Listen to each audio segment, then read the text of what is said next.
You are listening to the Examine Life with Bram Levinson.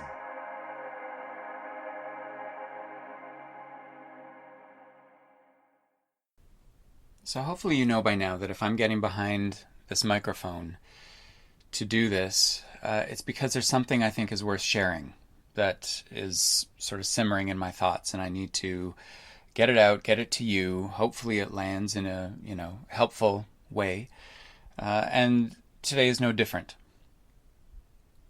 We are still in the thralls of this coronavirus crisis, and just so many thoughts and so many emotions and so much roller coastering. Every single day seems to be an exercise in staying in that day. Just be in this moment, this second, and not try to predict how tomorrow is going to be, because in my experience, every day is completely different. There are some days where I get up and I feel good, and I feel hopeful, and I feel strong, and I know that I need to keep a big picture perspective and not get too caught up in the micro details. And then sometimes I get up on another morning and I feel the weight. And I don't know if that's the weight of the information that I have absorbed so far. I don't know if it's the weight of the collective energy that is coming off of all of us. But regardless, it is. It has been, it will be. And so really one of my practices is just to be with whatever is on whatever day and to notice it and to start to be aware of the pattern, if there is one. And so far the pattern isn't really predictable. Or measurable. I can't really sort of count on it, but I know that I'm going to have better days and I'm going to have harder days, and that's just the way it is. But what has been going through my mind over the past couple of days, everything has sort of been simmering, and what's risen to the top has been that there are some real take-homes for us. There's some real lessons for us. And, if you know me, and if you've been listening to me or taking my classes or whatever over the past couple of years, then you know that I'm all about the lessons. I'm constantly looking for meaning, the meaningfulness in everything. Because I believe that when you start to seek the meaningfulness, you start to adopt a spiritual practice. Spirituality for me is about finding meaning where previously things seemed to be just haphazard or random.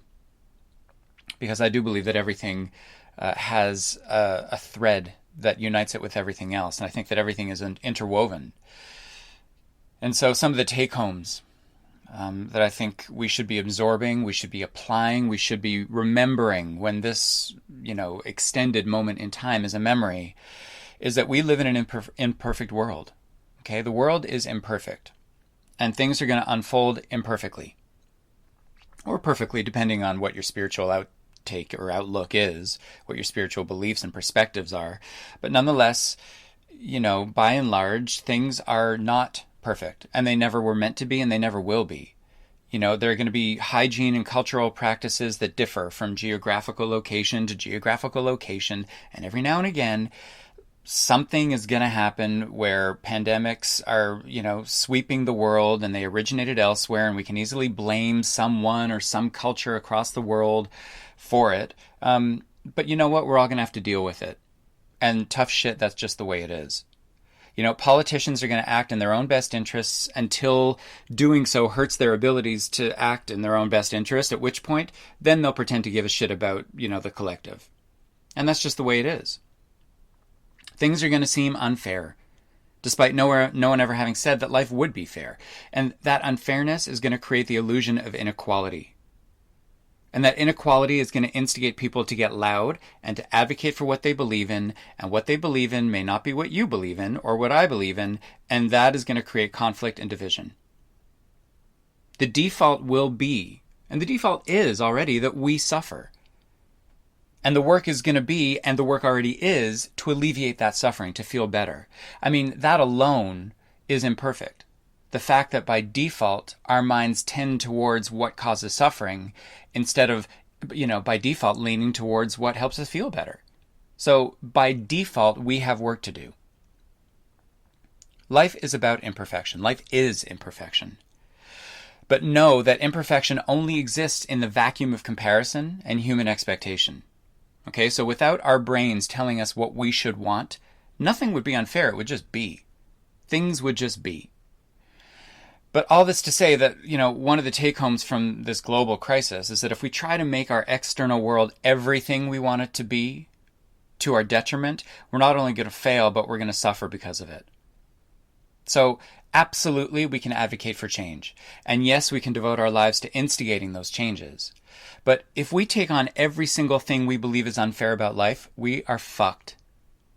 Because while advocacy and raising awareness is essential, and you know that I know that to be true, we need to understand that a spiritual lesson is being taught to us every day of our lives. And in moments like this especially, spiritual source is trying to wake us the fuck up and ram it down our throats. That lesson is that regardless of what is happening externally, regardless of what is happening around you, regardless of what is happening in the world, regardless of the pandemics and the injustices, regardless of corruption and division and xenophobia and misogyny and homophobia and the fuckwittery that so many people spend so much time giving importance to, we have the choice as to whether we allow what is outside of us to infiltrate our minds and bodies until it resides inside of us. Okay? This is the lesson that we are being offered every single day of our lives. And when things get real like this, when all of a sudden every single one of us is experiencing the same threat and the same experience, you think that's random? I don't think that's random. I think that is universal source saying, here you go. You weren't listening? Here you go. And actually, last night when I was falling asleep, I had this realization that what is going on around the world very much echoes what was going on in my mind, in my brain, in me as a child. And so the fear I see all over the world and the reaction and responses to impending threat, I mean, that's how I lived as a kid. That was my experience as a child. And so while it was incredibly difficult as a kid to do it, it doesn't mean it's any less, difficult to do it as an adult. But there's a part of me, there was a part of me last night that was actually almost got a weird sort of thrill of satisfaction at seeing everyone experience what I experienced as a kid. Because when you experience suffering and the rest of the world seems to be going along hunky-dory, that alone can be traumatic. That alone can make you feel like you are other, that there's something wrong with you. And for me, from my perspective, to see that what I went through as a child is now being echoed in everyone around the world, it reinforces to me that there was nothing wrong with me as a kid. I was just given the lot I was given in life so that I could do the work I needed to do, move past it, move to the other side of it, move to the hopeful, move to the light side of things, and then be a beacon for that in the world. And I do believe that every single thing, not just in my career, but in my life, has trained me to now stand in purpose and stand in service and let people know that they can feel better and have them trust that I know what I'm talking about. Because believe me, I know what I'm fucking talking about. All right? So it requires practice. All right? Not letting what is outside of us infiltrate until it's inside of us requires practice. It requires leaders to remind us. It requires presence of mind to realize that our minds are plugged into what is eliciting thoughts and sensations and emotions that are detracting from life, not contributing to it. And don't get me wrong, this isn't about denying or ignoring or suppressing what lands badly. It's not about pretending that this shit isn't happening. It's about knowing it fully, and in the presence of it, finding comfort and ease so that suffering doesn't have to be the dominant state. The take-home lesson that I believe Universal Source is trying to tell us is that we have control over what this experience of life is. Not what the information is that's being rammed down our throats, not the details, not the drama, not the sensational. And if you think about it, right now, if you want to, take a moment and go on to whatever news media outlet you refer to, and look to see if the headlines are about how things are looking better or looking worse. Because, of course, things are not great, but there are great statistics that are coming up. There are people recovering. The majority of people are recovering from this. That shit isn't being reported on. So when you consider that by default, we are being fed the stuff that is going to contribute to us having a real rough ride right now, that alone should be a reason to unplug from it. Okay? I'm just saying. And call me whatever you want. Call me ignorant. Call me, denying. Tell me I'm burying my head in the sand. I couldn't give a flying fuck. Okay, I'm going to do what I need to do, and I'm going to advocate for everyone else to do what they need to do to unplug from the shit that is making this ride harder than it needs to be. I firmly believe that everything is going to be okay. I know this in the core of my body, in the core of my soul. I know this.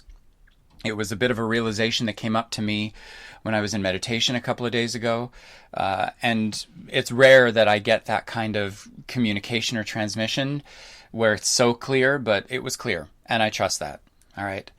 Now, something else that I want to talk about that is a take-home about this, and something that I've really been thinking about is that, day to day we're being told about the number of deaths from this virus, and that number goes up and goes up and goes up until it starts coming down, but, at first the numbers are petrifying, and slowly we start to become desensitized to those numbers.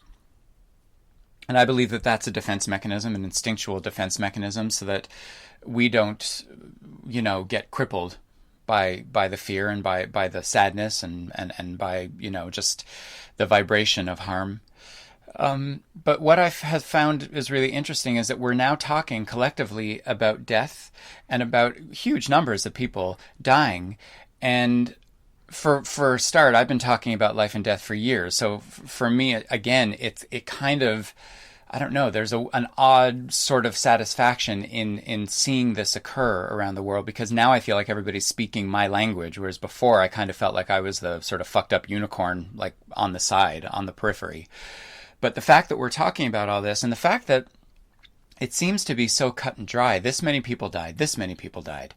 If that alone isn't a wake-up call for every single one of us to live the life that we still have exactly the way we want to live it, then I don't know what it's for. What I'm getting out of this is, we have this, and not necessarily in a heartwarming kind of way, but we romanticize death. A lot of people don't want to think about it, and some people, when they do think about it, they think, okay, well, hopefully I'll go in my sleep. Hopefully I won't be suffering too much. Like there's almost this Hollywood filter that gets put on the conversation when we have it. And what we're seeing right now is there is no filter. Someone is here, and within a relatively short amount of time, the body is gone. And I think that if anything, that kind of harshness is occurring to wake us up to the fact that whatever we think and whatever our opinions are and whatever, decisions we haven't taken because we thought it might not be popular, or what would people say, or what if I can't do it, or I wasn't raised that way, all that shit is worthless. All of that internal justification is worthless. This is a call to live your life the way you want to live, how you want to live. Years ago, I learned the lesson that anything can happen to anyone at any time. And this lesson is now being sort of reinforced globally to every single one of us. But don't get me wrong, I am relearning this lesson. And what I'm learning in this lesson is that I am going to do whatever the fuck I want to do in my life so that I enjoy the time I have. That's it. There are so many ways that we can sort of give over that power. There are so many ways that we can agree to not seek out the sources of pleasure that we want, to not be with the people we want to be, to not, live the lifestyle we want to live. And you know what? I know that a lot of you are thinking, well, okay, this doesn't apply to me, but I think this applies to every single one of us. Every single one of us has the opportunity, as I said in the last episode, to make corrections. And I think this is a wake-up call to make those corrections. Live the life that you are blessed with exactly the way you want to. Because you know what? For you to do anything other is stupid. We have all been stupid in the past. And hopefully something like this occurring in the world wakes us up from that slumber of stupid so that we start acting with wisdom. Wisdom means to seek out what you need to seek out from the experience of life and have that be an authentic expression of who and how you are meant to be in the world. That's it. Anything else, as far as I'm concerned, is wasting time. And there's no point in wasting time. Why do this life thing if it's about wasting time? Do what you want. Eat what you want. Travel where you want when we are able to do that. Be who you want. Be with who you want to be. Do whatever you need to do and don't let anybody or anything, whether that be external or internal, like a thought or a belief, prevent you from showing up in the world the way you are meant to. This crisis is waking us up to the fact that it could be over in a matter of hours. So let's wake the fuck up. All right? I'm sorry, I know that this probably is sounding a little aggressive, but if there has ever been a moment for me to try and nail home the lessons that I've been trying to nail home over the past 11 years, it's now.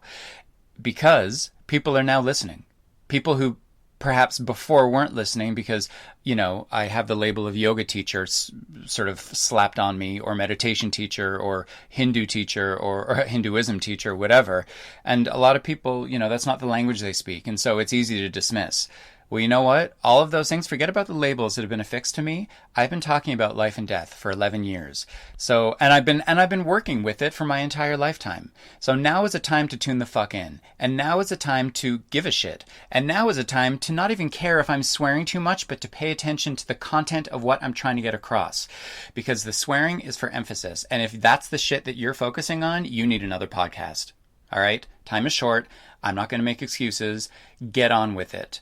Get on with your life. Get on with living. Get on with loving. Get on with making the most of this experience, especially in the presence of a global pandemic that could be crippling every single one of us with fear. So, I hope there's so much there for you to unpack. Do so. Feel free to reach out. Please continue to reach out. I cannot express to you how much it means to me to hear from you all, that the podcast is making a difference, that the meditation classes I'm giving online, are making a difference, or the yoga classes I'm giving through Luna Yoga are making a difference. If you're not aware of any of this stuff, just reach out and I'll let you know. But you know what? It means a lot to me that now people are listening, because now is when people should be listening, because now is the best time to apply the lessons that we are being blessed with and have them stick for the future. So, give it all a good think, and I'll see you later.